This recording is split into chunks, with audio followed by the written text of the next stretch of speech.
अस्सलाम वालेकुम everyone and welcome back to the channel from Japan. कल मैं सोल से फ़्लाइट लेके वापस फकूका पहुंच गया था और अभी मैं जिस जगह पे हूँ ये फकूका के साथ एक छोटा सा टाउन है कोगा के नाम से। यहाँ पे मैंने बाइक को एक पाकिस्तानी के यार्ड पे खड़ा किया था।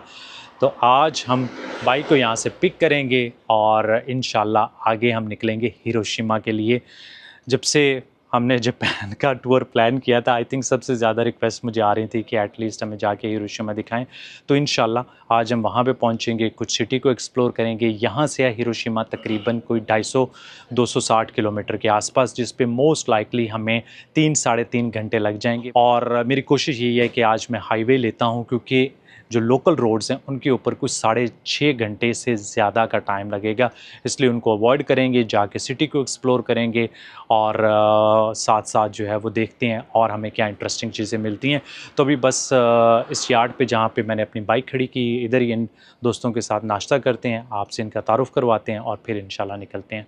अच्छा, यहाँ पे हैं हमारे साथ शबान भाई। इनका मुझे मैसेज आया था इंस्टाग्राम पे, तो मैं इनसे फकूका में मिला, फिर मैंने यहीं पे यार्ड पे इनके पास ही अपनी बाइक भी खड़ी कर दी। और अभी इधर आप देख रहे हैं ये सारा जो है हमसे 7-11 से सुबह सुबह नाश्ते का सामान लेके आए।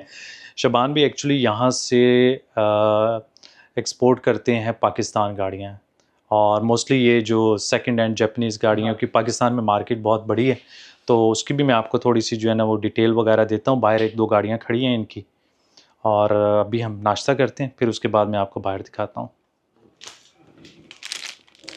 हमारे पास है जी टूना सैंडविच। एक्चुअली जी शबान भाई यहाँ से फॉर एग्ज़ाम्पल ये पाकिस्तान में बड़ी फ़ेमस है रेज़, ये इधर से ख़रीद के उधर भेज रहे हैं। और उसके अलावा आपको इधर आसपास में ना एक्सीडेंटल गाड़ियाँ भी नज़र आएंगी। कुछ के यहाँ पे पीछे इनका प्रॉपर शेड है, इनके और इनके कुछ और पार्टनर्स का, तो उसमें से पार्ट्स वगैरह निकाल के ये देखिए साथ में कंटेनर लगा हुआ, उसके अंदर डाल के यहाँ से भिजवा देते हैं जिस तरह की भी रिक्वायरमेंट्स होगी। तो शबान भी आपकी कंपनी का नाम और वो सारी चीज़ें मैं डाल दूँगा। वैसे लोगों को फ़ायदा क्या होता है जब वो डायरेक्ट जापान से मंगवाएं, दरमियान में मिडल मैन की कॉस्ट बच जाएगी, जो है ना वो खत्म हो जाता है बीच में से। अच्छा, और उसके अलावा जिस तरह के भी लोगों की रिक्वायरमेंट्स हैं वो आपसे मंगवा सकते हैं। अभी ये रेज हमारे पास खड़ी हुई है जी वेरिएंट में है, जी जी, एक जो है अंदर है वो जेड वेरिएंट में है, ये निसान रूट्स खड़ी हुई है, उधर यारिस है। ये कंटेनर पाकिस्तान का हमारा अल्हम्दुलिल्लाह लगा हुआ है अभी। सही है। इसके साथ गाड़ी के साथ हम लोग मशीनरी का काम कर रहे हैं। सही है। मशीनरी में एक्सीवेटर्स हो गए, ट्रेडर्स हो गए, फोकलिफ्ट्स हो गए, like all over the globe हम लोग काम कर रहे हैं। चलें, मैं इंशाल्लाह आपके इसकी डिटेल जो है वो डाल दूंगा वीडियो की डिस्क्रिप्शन में। किसी को अगर जापान से गाड़ी मंगवानी हो, इंपोर्ट करनी हो, जिस तरह की भी आपकी रिक्वायरमेंट है, आप इनसे कांटेक्ट कर लें। और ये कुछ स्पॉन्सर्ड वीडियो नहीं है तो लेकिन यह है कि शबान भी आपको आपकी रिक्वायरमेंट्स के मुताबिक अच्छी गाड़ियाँ यहाँ से भिजवाएंगे। यहाँ पे बहुत सारे पाकिस्तानियों के इसी तरह के बिजनेसेस वगैरह हैं और जिनसे भी मैं मिलता रहता हूँ, बहुत अच्छे अच्छे बिजनेसेस लोगों के चल रहे हैं। तो ये बाइक हमारी बिल्कुल रेडी है, बस अब यहाँ से निकलते हैं। चलें, ये इनका एक्चुअली में शेड है। अच्छा, ये लोग ना यहाँ पे आपको बहुत ज़्यादा बाइक्स नज़र आ रही होंगी, ये डोमिनिका वगैरह भेजते हैं। और इधर आपको ये सारी एक्सीडेंटल गाड़ियाँ जो पाकिस्तान जिनके पार्ट्स वगैरह निकाल के यहाँ से भेजते हैं। तो अगर आपको पाकिस्तान में किसी पार्ट की ज़रूरत है तो वो भी आप इनसे रब्ता कर सकते हैं।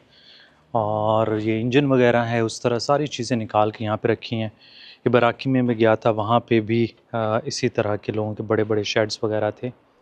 सो यहाँ पे ना ये 2 डोमिनिकन्स हैं, दे डोमिनिका और शहरी है। शहरी जो है ये मेरी वीडियोस देखता है, बहुत शुक्रिया शहरी। बाकी शबान भाई thank you so much bike का ख्याल रखने के लिए और यहाँ पे पार्किंग के लिए। फिर इंशाल्लाह मुलाकात होगी। ओके जी, अल्लाह हाफिज़। सुभान अल्लाह जी, सखारा लना हाजा व माकुन्ना लहु मुकरिनीन व इन्ना अला रब्बिना लमुनक़लिबून। या अल्लाह पाक खैर खैरियत से हमारा आज का दिन गुजरे और बहुत अच्छा गुजरे। यहाँ पे मैंने फुकुत्सु में जाना है, तकरीबन कोई 11 किलोमीटर दूर है। उधर एक जापानीज़ इंडियन फैमिली ने मुझे मैसेज किए थे, मुझसे मिलने के लिए भी आए थे वहाँ पे, क्या नाम है उसका, ओसाका में। तो मैंने कहा कि चलो गुज़रता हुआ जा रहा हूँ तो आपसे मिल लूँगा, लेकिन मैं काफ़ी लेट हो गया हूँ एक्चुअली में। जब भी बाइक से एक दफ़ा सामान सारा उतार लिया जाता है उसके बाद इसको सेट करने में ही टाइम लग जाता है। और ये सारा का सारा इंडस्ट्रियल एरिया है। यहाँ पे इसी तरह लोगों के, गाड़ियों के और बाकी बिजनेसेस वगैरह हैं। तो इधर से डाला उसमें कंटेनर में और आगे ले गया सामान सारा।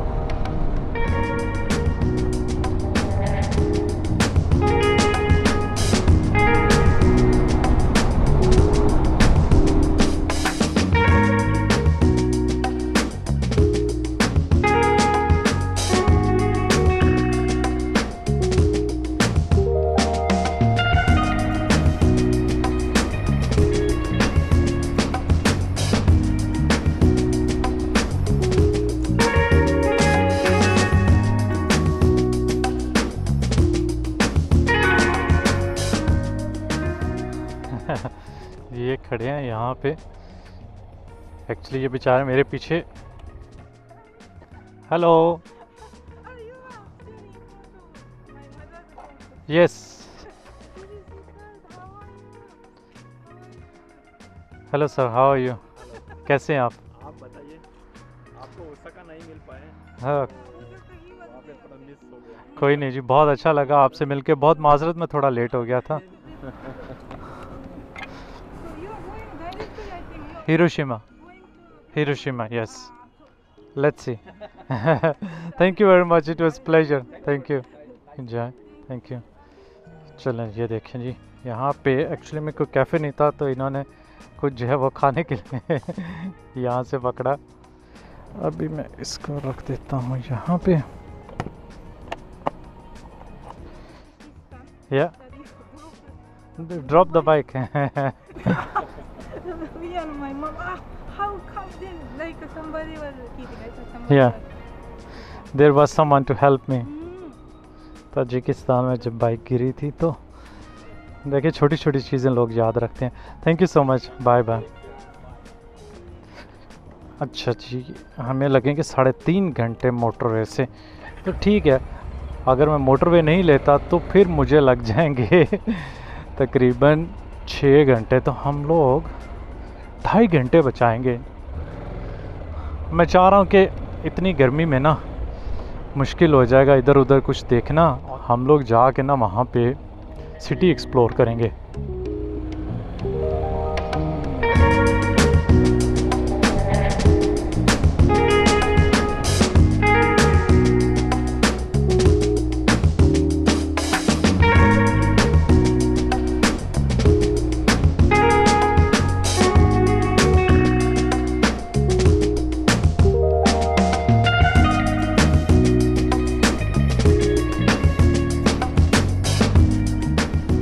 जापान के गांव आप देखें, नो डाउट बहुत खूबसूरत है, लेकिन यहाँ पे डिस्टेंस इतना स्लो कवर होता है कि 20-25 किलोमीटर जब आप करते हैं ना 1 घंटे में, उसके बाद आप एग्जॉस्ट हो जाते हैं। बंदा कहता है कि चल भाई अब हम हाईवे लेते हैं तो वही कोई डिस्टेंस कवर होगा। इधर उधर सीनरी काफ़ी खूबसूरत है, लेकिन पिछले 1 घंटे में हमने हार्डली 20 किलोमीटर कवर किया यार। पॉपुलेशन है, शहरों से निकलने के बावजूद भी आपको इधर उधर ना या तो इंडस्ट्रियल एरियाज़ नज़र आएंगे और या फिर छोटे छोटे से टाउन्स और कस्बे।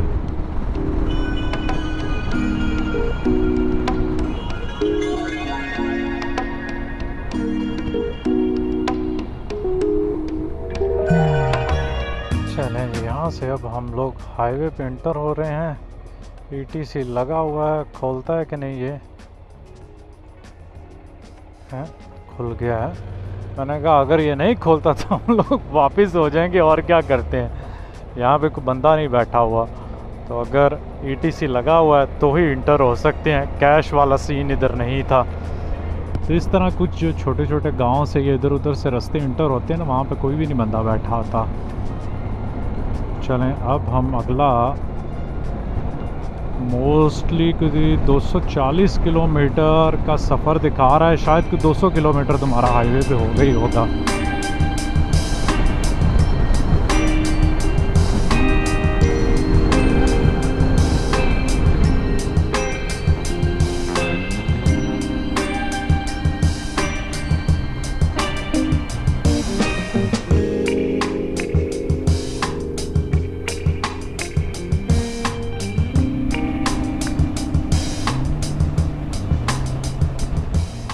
चलें जी, हम लोग अभी हिरोशिमा से आई थिंक कोई 17-18 किलोमीटर दूर हैं अपने उससे।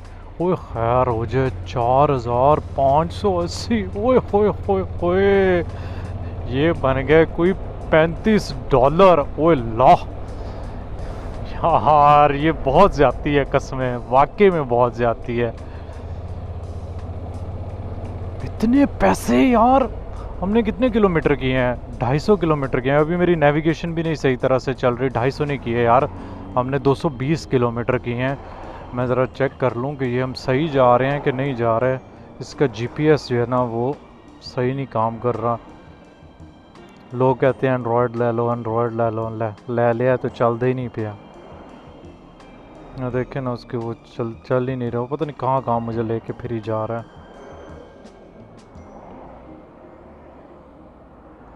मुझे तो पहले सदमा लगा हुआ है। $45 हमने दे दिए हैं यार। अब ये नहीं पता कि ये भी टॉल रोड है या नहीं है। चल खैर है। I think Japan probably bike के लिहाज से मुझे सबसे एक्सपेंसिव लगा है अभी तक ट्रैवल जितने मुल्कों में मैंने किया है ना। क्योंकि यहाँ पे अगर मैं हाईवे लेता हूँ किसी जगह, आपने 100-200 किलोमीटर स्पीड से करने हो तो आप $25-30 तो सिर्फ हाईवे के दे जाते हो।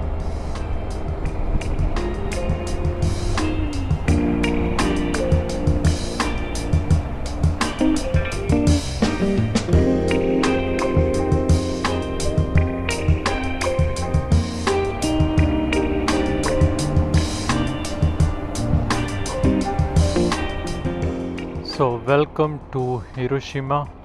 हम लोग अभी ऑलमोस्ट पहुंचने वाले हैं अपने होटल में। बस अल्लाह करे कि वहाँ पे पार्किंग भी हो, अदरवाइज़ फिर हमें कहीं पार्किंग इधर उधर ढूंढना पड़ेगी बाइक के लिए। ये जो साथ में दरिया गुजर रहा है ना, यहाँ मैप पे आप देख रहे हैं, लेकिन अभी हम लोग ज़रा नीचे हो गए। इस दरिया का नाम है जी तेनमा रिवर। तो ये है, किधर गया ये? आ गया वर्सेस होटल। इसके सामने इनकी पार्किंग है। बाइक की बस देखनी पड़ेगी कि कैसे कहते हैं ये लोग। अभी तो मैं सोच रहा हूँ उधर सामने पार्क करता हूँ ना, तो ज़रा चेक इन कर लें। ये है इनकी पार्किंग। चेक इन करके फिर ही पता चलेगा हमें। होटल में जी मेरा चेक इन हो गया है, और यहाँ पे अच्छी बात यह है कि हमें साथ में पार्किंग भी उन्होंने दे दी है, तो इजी सीन है। ये होटल सिटी सेंटर से भी ज़्यादा दूर नहीं है, और वो जो एटॉमिक बॉम्ब मेमोरियल साइट्स जिनको हमने विज़िट करना है वो भी वॉकिंग डिस्टेंस पे है। तो इसके रिव्यूज़ वगैरह काफ़ी अच्छे थे, मैंने इसको बुक कर लिया। लेकिन जब मैं यहाँ आया हूँ तो मुझे I think one of the most weird hotel जो है, जिस पे मैं अभी तक किसी जगह पे स्टे नहीं किया। लेकिन जापान में ऐसे आपके एक्सपीरियंस होते रहते हैं। और अभी मैं आपको रूम दिखा देता हूँ, ज़्यादा डिटेल में मैं नहीं जा रहा। तो ये हमारे रूम की एंट्रेंस है। इस साइड पे वॉश बेसन और इस तरह की चीज़ें उन्होंने दी हुई हैं। इधर बहुत ही खूबसूरत इस साइड पे वॉशरूम वगैरह है, और इधर हमारा बड़ा साफ़ सुथरा अच्छा रूम है। एसी वगैरह लगा हुआ है, यहाँ पे सोफ़ा भी दिया हुआ है। तो मतलब हर वो चीज़ जिसकी ज़रूरत है वो उन्होंने यहाँ पे रख दी है। इस रूम के मैंने पे किए हैं यहाँ पे $42, विच इज़ रीज़नेबल, क्योंकि अभी यहाँ पे टूरिस्टी सीज़न है और हार्डली यहाँ पे आपको कोई भी रूम मतलब $40 से कम तो बात ही ना करें। तो हम आराम से भी थोड़ी देर रेस्ट करते हैं, फिर इंशाल्लाह काफ़ी जगह है जो हमने जाके विज़िट करनी है।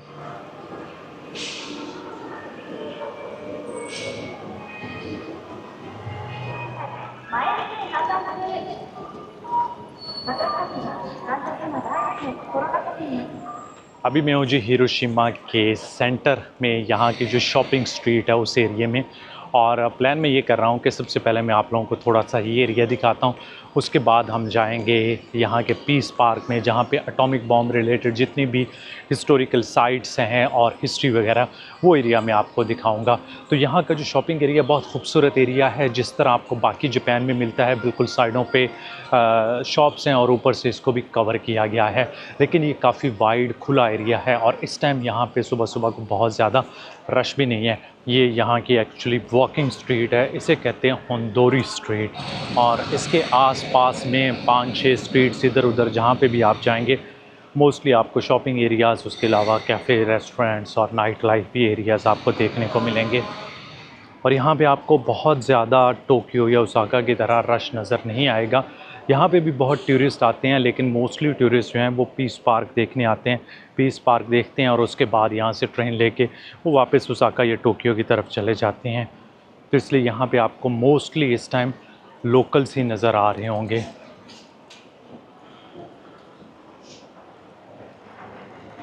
हिरोशिमा आप एक्चुअली कह सकते हैं कि यहाँ की मिड लेवल सिटी है, जापान की टॉप 15 बड़ी सिटीज़ में से एक है।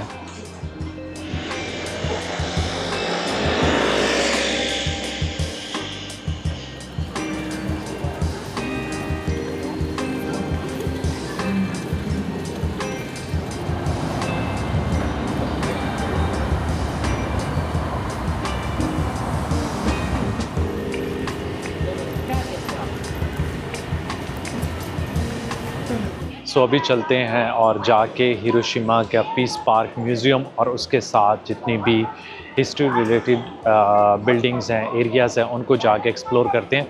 और अभी मैं अकेला नहीं हूँ, मेरे साथ यहाँ पे हैं मुजाहिद भाई। मुजाहिद भाई नगर से हैं और उसके साथ साथ यहाँ पे टूर गाइड हैं। तो हमें उम्मीद है कि अच्छी इन्फॉर्मेशन भी मिलेगी और इंशाल्लाह ईज़ी भी होगा ये सारा एरिया को कवर करना, क्योंकि मैंने इससे पहले किया हुआ है। लेकिन मैंने सोचा कि अब अगर हमारे पास प्रॉपर हिरोशिमा के टूर गाइड हैं तो इनके साथ ही करते हैं। बहुत बहुत शुक्रिया सर। अभी चलते हैं और आप लोगों को दिखाते हैं यहाँ पे।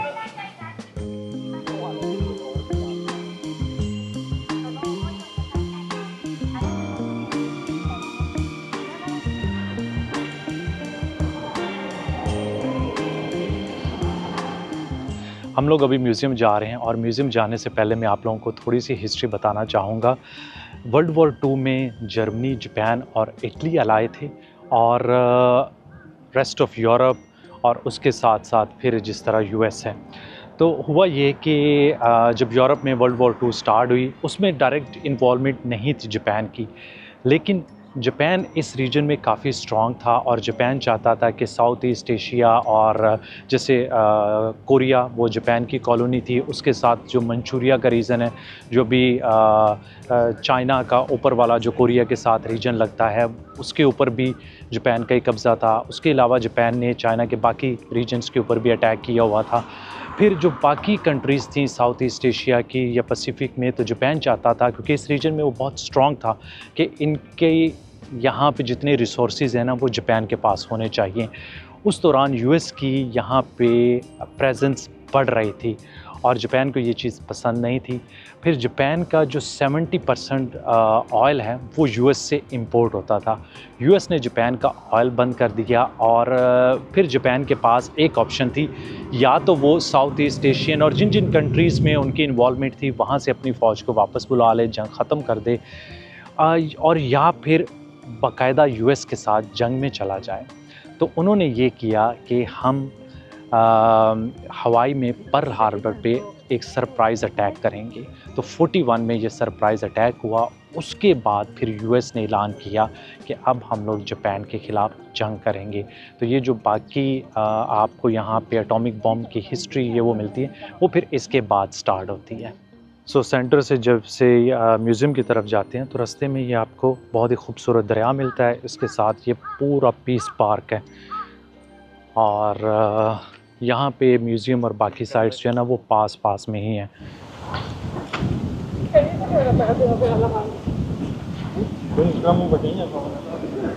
अभी हम लोग म्यूज़ियम के एंट्रेंस पे पहुँचे हैं और आप देख रहे हैं कि इधर अच्छा खासा रश है, काफ़ी लोग आए हुए हैं इधर। हम लोग जो भी हिरोशिमा म्यूज़ियम के सामने हैं और मेरे साथ हैं जाकिर भाई। बहुत बहुत शुक्रिया सर। और उनकी वाइफ हैं। आपने मैसेज किया लेकिन बहुत अच्छा लगा मुलाकात करके। एंजॉय करें जी अपना जापान का टूर। होपफुली अच्छा लगा होगा आपको जापान। बहुत शुक्रिया। Thank you so much. Thank you, बहुत शुक्रिया जी। Thank you so much. बहुत शुक्रिया। Thank you. अल्लाह हाफिज़।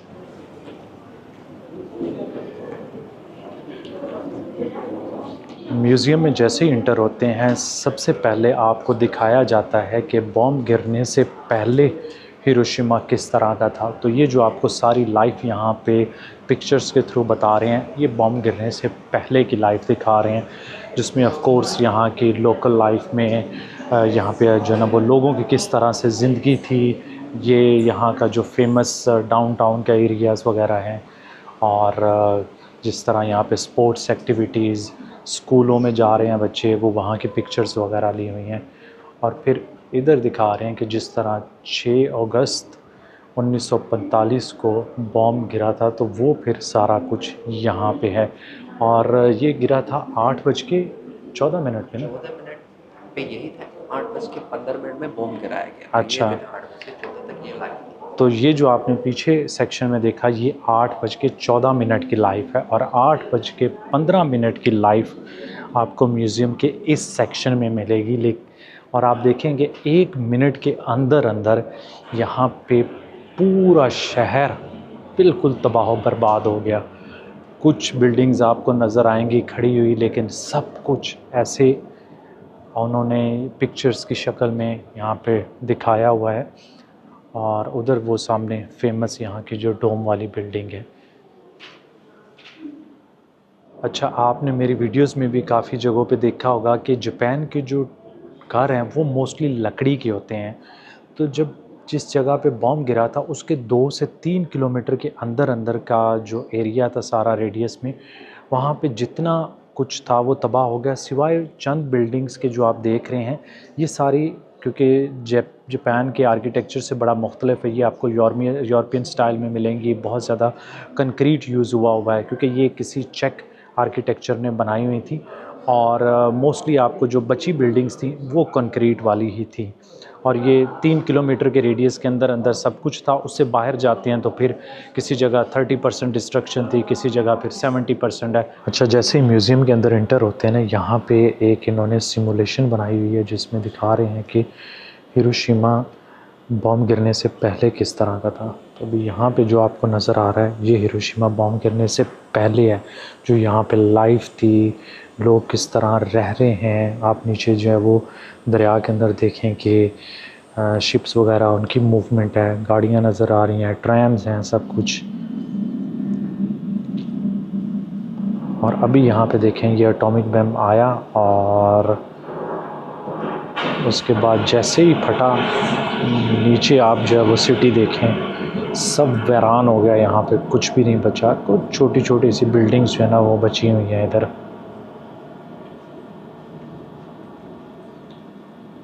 और फिर ये आई थिंक रेडिएशन लेवल जो है ना वो दिखा रहे हैं कि कितना दूर तक जा रहा है। तो वो जो आपको सामने ग्रीन डॉट नज़र आ रहा है ना, वो एक्चुअली इसका हाइपो सेंटर था। और ये जो डोम वाली बिल्डिंग आपको अक्सर नज़र आती है ना, जो मैं आपको बाद में दिखाऊंगा, ये उसके करीब है, तकरीबन 160 मीटर उससे दूर है।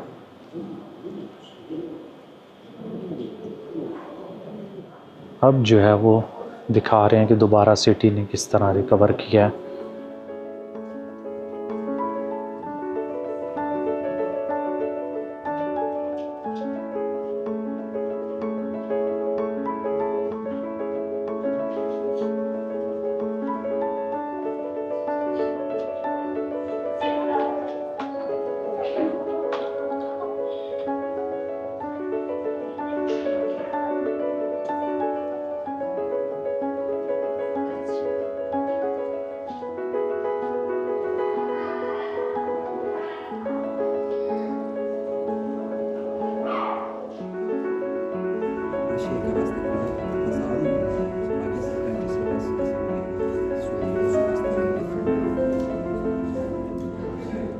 अच्छा, इस म्यूज़ियम के अंदर और भी काफ़ी सेक्शन है जहाँ पे हिस्ट्री के बारे में बताया जा रहा है कि क्यों हिरोशिमा को चूज़ किया गया था और जापान के ऊपर ओवरऑल किस वजह से उन्होंने यूएस ने बम गिराए थे।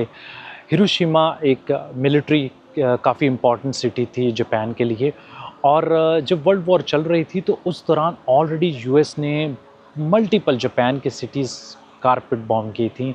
टोक्यो में बहुत ज़्यादा डेथ्स हुई थी। जिस शहर का आप नाम लेंगे, सिवाय जिन शहरों को उन्होंने टारगेट किया था कि यहाँ पे हम लोग एटम बम गिराएंगे, जिसमें क्योटो भी शामिल था, निगाता था, नागासाकी था, और आई थिंक कुरा के नाम से था ना शहर, कोरे, ये जो फकुका जहाँ से मैं आया हूँ वहाँ पे सिटी था, और फिर हिरोशिमा। तो यहाँ पर उन्होंने डिसाइड किया है कि हमने क्योंकि एटम बम गिराना है तो उससे पहले हम इनको कारपेट बॉम्बिंग वगैरह नहीं करेंगे। तो यहाँ पे ऑलरेडी लोग प्रिपेयर कर रहे थे कि कभी ना कभी यहाँ पे भी बॉम्बिंग होगी, क्योंकि यहाँ पे ज़्यादातर जापान में लकड़ी के घर बनाते थे लोग, तो उसको डिसमेंटल वगैरह भी कर रहे थे, लेकिन लोगों को ये आइडिया नहीं था कि यहाँ पे एटॉमिक बॉम्ब गिरेगा।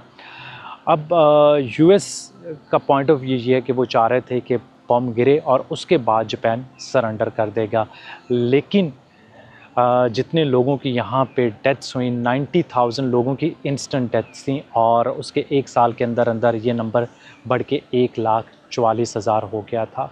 और फिर अगर आप ओवर द ईयर देखें कि जो रेडिएशंस हैं उसकी वजह से कितने लोगों की डेथ्स हुई, और बहुत सारे लोगों को आइडिया नहीं कि ये जो हिरोशिमा या नागासाकी पे एटम बम गिरे थे ये पहले एटम बम थे, और अब अगर आप देखें तो 600 टाइम्स ज़्यादा पावरफुल एटॉमिक बम है। और जिन जिन मुल्कों के पास है उनके पास मल्टीपल बॉम्ब्स हैं, मतलब ये नहीं कि उनके पास 1 या 2 हैं, उस टाइम तो बनाई उन्होंने 2 थे। और जो तबाही और बर्बादी हो सकती है उसका शायद दुनिया सोच भी नहीं सकती। बहुत सारे लोगों ने इसके ऊपर आर्टिकल्स और वीडियोस वगैरह बनाई हुई हैं जो आप देख सकते हैं इंटरनेट पे, कि खुदा न खास्ता इवन कि यहाँ पे भी बताते हैं कि खुदा न खास्ता अगर फ्यूचर में कभी भी कोई इस तरह का वाक़या हुआ तो उससे मोस्ट लाइकली दुनिया जो है वो तबाह हो सकती है। तो यहाँ पे और भी मेमोरियल साइट्स वगैरह हैं, उनको देखते हैं।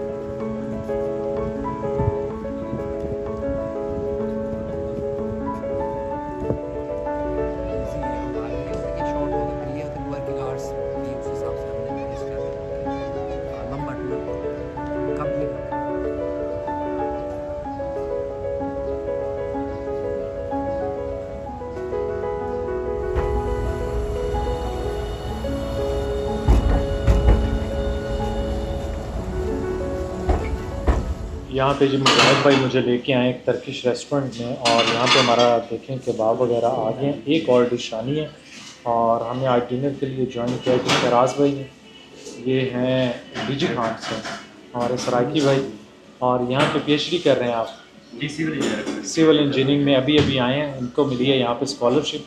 तो यहाँ पे कितने स्टूडेंट अप्रॉक्सीमेटली? 25 मोस्टली पीएचडी के हैं, मोस्टली पीएचडी। बाकी मेरे ख्याल में उस साइड पे ज़्यादा है, तो ओसाका या उस टोक्यो की तरफ।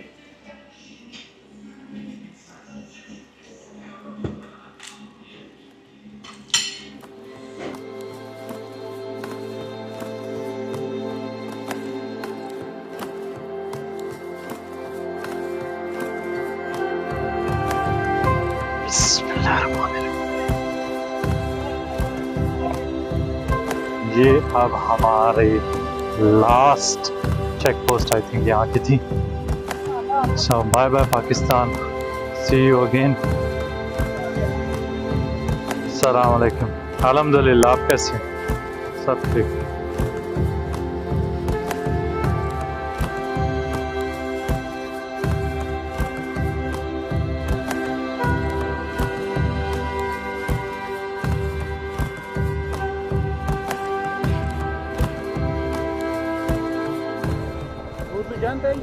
No.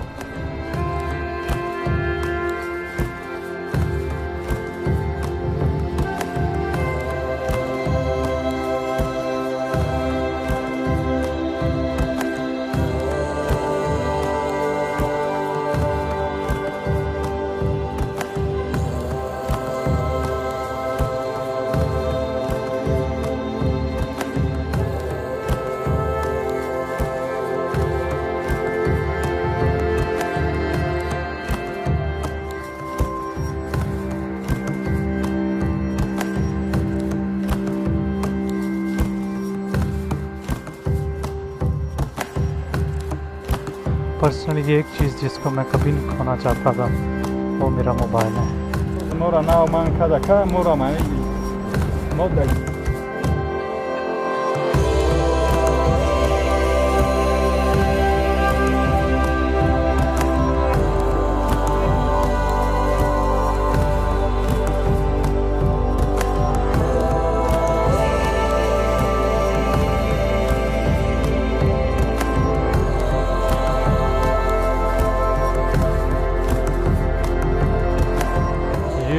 एक अनएक्सपेक्टेड रिवर क्रॉसिंग आ गई है, पानी बहुत है। ओ खैर हो जाए, पानी में खड़ा हो गया, पैर भी चल रंगीली। बिस्मिल्लाहिर्रहमान।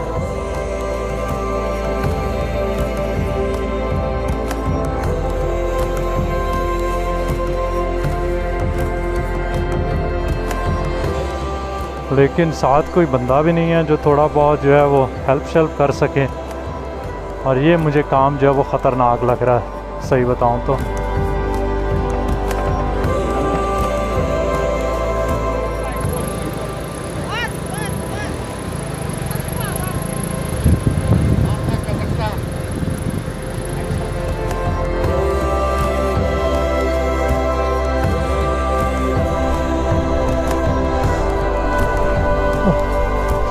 लगी थी खैर है मोबाइल के साथ चार्जिंग पे।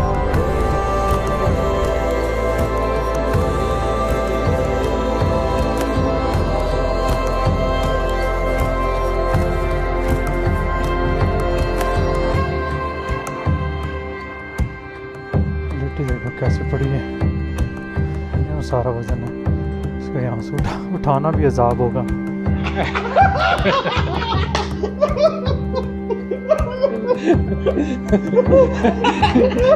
ये देखो, ये मेरा मजाक उड़ा रहे हैं।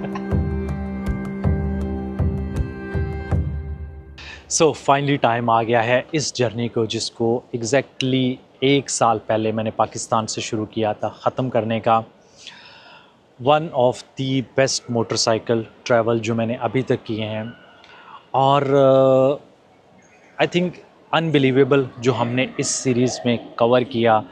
अफ़गानिस्तान का अननाउन सा एक एरिया जाके एक्सप्लोर करना, सेंट्रल एशिया का एडवेंचर, रशिया एक टोटल डिफरेंट लैंडस्केप, फिर मंगोलिया इतना वाइल्ड, चाइना में इंफ्रास्ट्रक्चर और यहाँ में जो डेवलपमेंट है, उसके बाद फिर जापान का कल्चर और लैंडस्केप, कोरिया, ये सब कंट्रीज़ को एक्सप्लोर करना एक ख्वाब था, और मैंने कोशिश की है कि आप लोगों को जितनी अच्छी तरह से दिखा सकता था दिखाऊं। ऑफ कोर्स बहुत चैलेंजेस फेस किए, लेकिन एट द एंड सब वर्थ था। सोलो ट्रैवल करना इज़ नॉट इजी, और सोलो ट्रैवल करने के साथ साथ सब रिकॉर्ड करना, एडिट करना, अपलोड करना, आई थिंक बहुत सारे लोग इसको बड़ा लाइट लेते हैं, और जब specially on the go edit करके अपलोड करना है, जैसे मैंने अभी जापान में किया, वेरी टफ़। लेकिन अल्हम्दुलिल्लाह आप लोगों का बहुत अच्छा रिस्पांस आया, बहुत बहुत शुक्रिया उसके लिए। और हर वो बंदा जिसने मुझे इस सीरीज़ में सपोर्ट किया, चाहे वो कमेंट्स के थ्रू था, वीडियोस देखना, और उसके साथ साथ मुझे जितनी कंट्रीज़ में मैंने ट्रैवल किया है, ऑलमोस्ट हर जगह पे कोई ना कोई ऐसा बंदा ज़रूर मिला है जिसने इतना प्यार, इतनी मोहब्बत, इतनी सपोर्ट दी। उस सब के लिए बहुत शुक्रिया। और अभी लास्टली मैंने जापान में आरिफ भाई के यहाँ स्टे किया, उन्होंने अपनी bike the. Is incredible person, बहुत बहुत शुक्रिया आरिफ भाई। अली भाई के पास मैंने ओसाका में स्टे किया, थैंक यू सो मच। और मैं अपने आप को बड़ा लकी समझता हूँ कि दुनिया में मैं कहीं पे भी ट्रैवल करता हूँ, आप लोग इतना प्यार मोहब्बत दिखाते हो, उस सब के लिए बहुत शुक्रिया दिल से। और होपफुली हमारा ये सफ़र आगे भी चलता रहे। अभी हम छोटी सी ब्रेक लेंगे, कुछ अर्सा जो है वो फैमिली के साथ टाइम गुजारूंगा, और लेट्स सी कि नेक्स्ट हम कहाँ जाते हैं, क्या प्लान्स बनते हैं, वो सब आप लोगों के साथ शेयर करता रहूँगा। अभी के लिए इतने, दुआ में याद रखिएगा, लाइक, सब्सक्राइब और शेयर का बटन दबाना ना भूलिएगा। अल्लाह हाफ़िज़।